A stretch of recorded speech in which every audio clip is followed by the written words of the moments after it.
Good morning friends. स्वागत है आपका आपके अपने YouTube channel study with Ravi Thakur पर। तो चलिए आज के हिंदू एडिटोरियल वोकैबुलरी की शुरुआत करते हैं। वोकैबुलरी के पीडीएफ के लिए आप उससे टेलीग्राम ग्रुप पे जुड़ सकते हैं। मेरे टेलीग्राम ग्रुप का नाम है स्टडी विद रवि ठाकुर। तो इस डॉक्यूमेंट का जो पीडीएफ है आपको मेरे टेलीग्राम ग्रुप पे मिल जाएगा।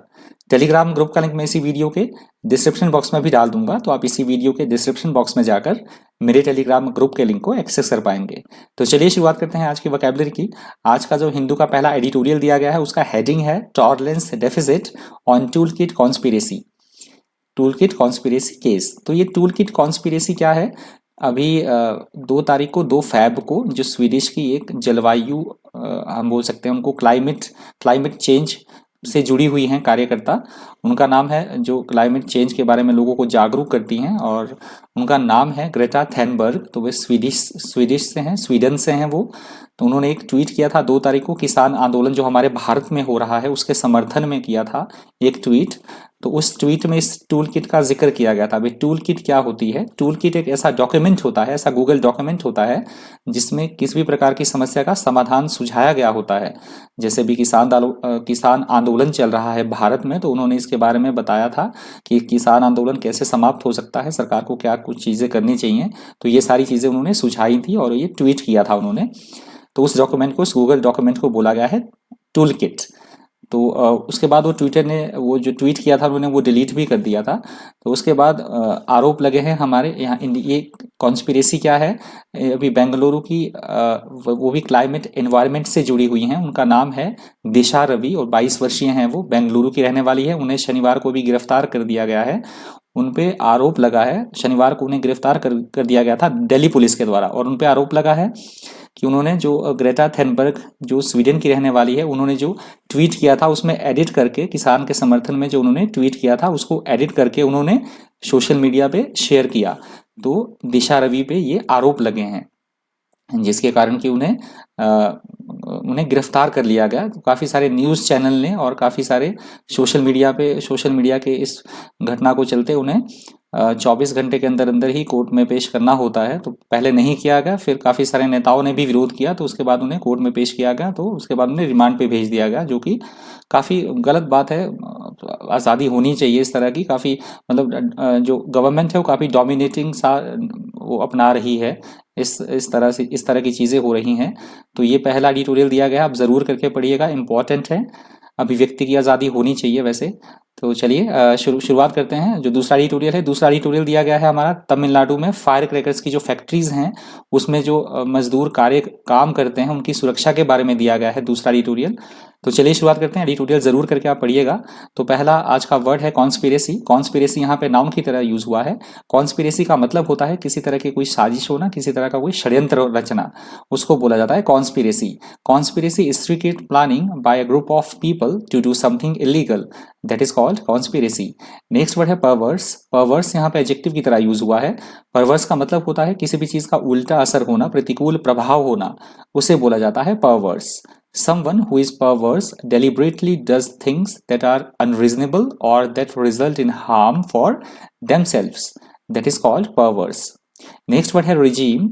regime यहाँ पे नाउन की तरह यूज हुआ है। regime का मतलब होता है जिस तरह से सरकार की शासन करने की जो प्रणाली होती है, शासन व्यवस्था हम बोल सकते हैं, उसको बोला जाता है regime. If you refer to a government or system of running a country as a regime, you are critical of it because you think it is not democratic and uses unacceptable methods. That is called regime. Next word है dubious. dubious यहाँ पे adjective की तरह use हुआ है। dubious का मतलब होता है ऐसी कोई स्थिति जो किसी तरह के संशय से भरी हो, शक से भरी हो, संदेहास्पद होना, उसे बोला जाता है dubious. If you describe something as dubious, you mean that you do not consider it to be completely honest, safe or reliable. That is called dubious. Next word है इनक्रेडिबल. इनक्रेडिबल वर्ड यहाँ पे adjective की तरह use हुआ है। Incredible का मतलब होता है ऐसी कोई बात जो हमें एकदम से हैरान कर दे, आश्चर्यजनक करने वाली हो, जिसपे जल्दी से विश्वास ना किया जा सके, जो अविश्वसनीय हो, उसे बोला जाता है इंग्लिश में incredible. If you describe something or someone as incredible, you like them very much और are impressed by them because they are extremely or usually good. That is called incredible. Next word है allegation. Allegation यहाँ पे noun की तरह use हुआ है। Allegation का मतलब होता है किसी पे किसी तरह का कोई आरोप लगाना, दोष लगाना, दोषारोपण करना, उसे बोला जाता है allegation. An allegation is a statement saying that someone has done something wrong, that is called allegation. Next word है सेडिशन। सेडिशन यहाँ पे नाउन की तरह यूज हुआ है।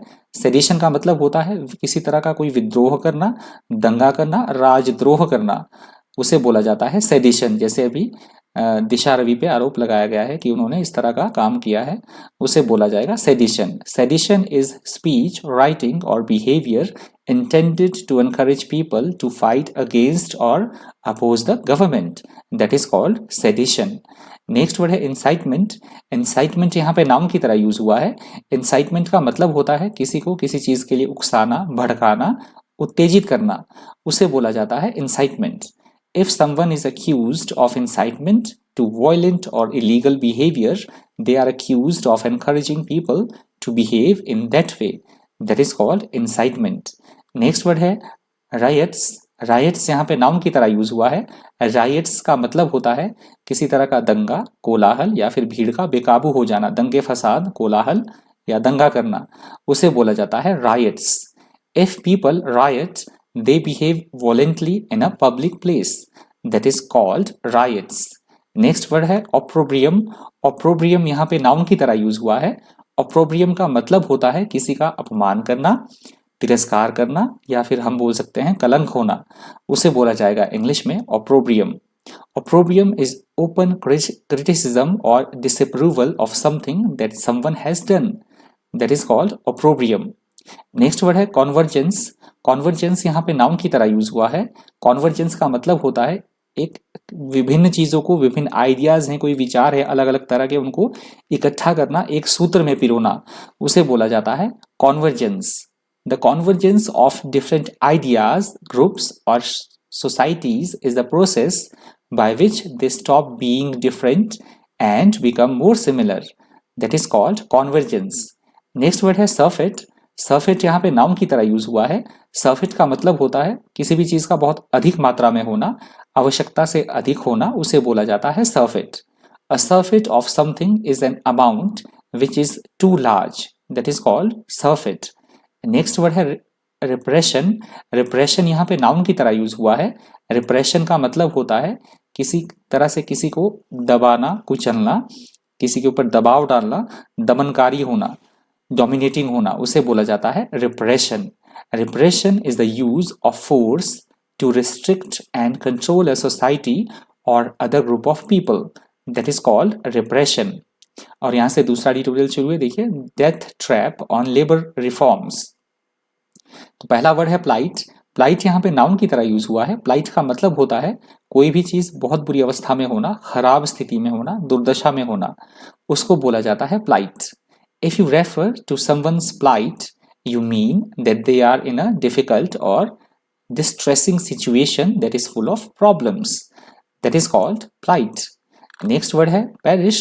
Perish यहाँ पे verb की तरह यूज हुआ है। Perish का मतलब होता है किसी चीज का नष्ट हो जाना, तबाह हो जाना, नाश हो जाना, उसे बोला जाता है perish. If people or animals perish, they die as a result of very harsh conditions or as the result of an accident, that is called perish. Next word है predominantly. predominantly यहाँ पे एडवर्ब की तरह use हुआ है। predominantly का मतलब होता है कोई भी चीज का प्रमुखता से होना, मुख्यतः, उसे बोला जाता है predominantly. You use predominantly to indicate which feature or quality is most noticeable in a situation, that is called predominantly. Next word है hazardous. hazardous यहाँ पे एडजेक्टिव की तरह यूज हुआ है। hazardous का मतलब होता है ऐसी कोई बात या ऐसी कोई स्थिति जो बेहद खतरनाक हो, बेहद जोखिम से भरी हो, उसे बोला जाता है इंग्लिश में hazardous. Something that is hazardous is dangerous, especially to people's health or safety. That is called hazardous. Next word है stringent. stringent यहाँ पे एडजेक्टिव की तरह यूज हुआ है। stringent का मतलब होता है ऐसे कोई कानून या नियम जो बेहद कठोर हो, बेहद सख्त हो, उसे बोला जाता है stringent, या ऐसी कोई परिस्थितियां, that is called stringent. Stringent laws, rules or conditions are very severe or are strictly controlled, that is called stringent. और आज की द हिंदू एडिटोरियल वोकैबुलरी का अंतिम शब्द है पेनल। पेनल यहाँ पे एडजेक्टिव की तरह यूज हुआ है। पेनल का मतलब होता है किसी तरह का कोई दंड होना या दंड स्वरूप किसी को कोई सजा देना, दंड होना, दंडनीय अपराध। जैसे पेनल चार्जेस लगते हैं किसी के ऊपर, लेट फीस के या कुछ भी हम इस तरह से बोल सकते हैं, तो आप समझ लीजिएगा पेनल का मतलब, PENL, पेनल।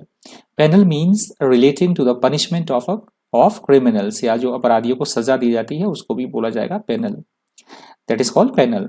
तो ये आज की वोकैबुलरी का अंतिम शब्द था। यदि आपको वीडियो हेल्पफुल लगा हो, इन्फॉर्मेटिव लगा हो, आपने वीडियो से कुछ सीखा हो, तो प्लीज़ वीडियो को लाइक कर दीजिएगा, ज़्यादा से ज़्यादा वीडियो को शेयर कर दीजिएगा।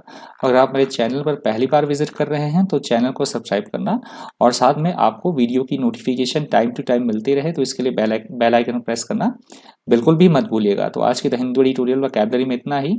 Thank you, thanks for watching.